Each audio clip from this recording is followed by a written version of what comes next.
What I would see, for example, if Bitcoin had, the RSK Labs project where Bitcoin was able to run smart contracts as a side chain, and then I was able to use one currency for all my smart contracts, then yes, I would understand that. Or the continual development of Bitcoin, which is the only real decentralized cryptocurrency at the moment, I would understand that. But in terms of a tokenized economy, it makes zero sense to me. Thank you. Great. So I think Jessica, go ahead, please. Yeah, the question disappeared. I wrote it down, though.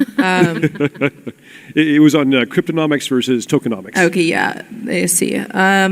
So in my opinion, gosh, I'm sorry if this is really loud now. In my opinion, I'm seeing a lot of weird pressure from regulators to put all of these tokenomics into a securities kind of framework when this is actually something that's innovative and they need to create. Well, I think once regulators become more educated, then they'll realize, yeah, we should have done that then. But in the future, they will realize they need to actually create a different type of framework, and there should be some regulations. And when they create this new type of framework for us, that's when I think that cryptocurrencies and tokens and everything will evolve into its natural path. And we see other countries aren't waiting for this. I mean, the U.S. is, the IRS has said it's property, and the CFTC has said it's commodities, and the SEC is saying that some things are securities and some things aren't, and the rest. Yeah, and they're conflicting in each other.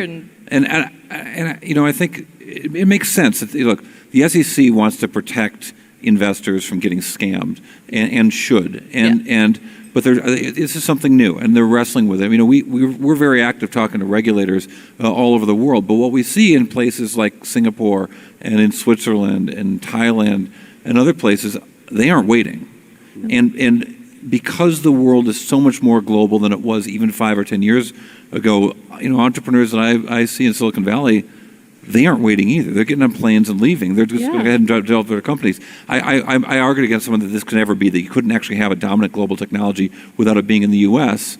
And the person I was talking to said, tell that to Facebook and Google, which aren't in China. Right. They developed a pretty good business without being in one of the biggest global markets. So I still think I'm right. I usually think I'm right.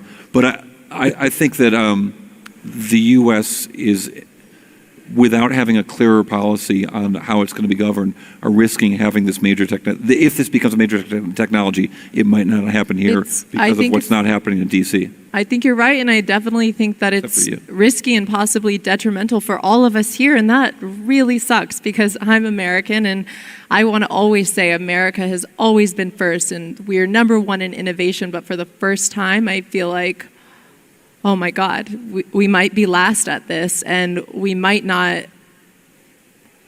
be okay in the end if we're last to pick up everything, because all of these big companies and amazing minds are just going to move away. I mean, look at how many people have excluded the U.S. from what they're creating.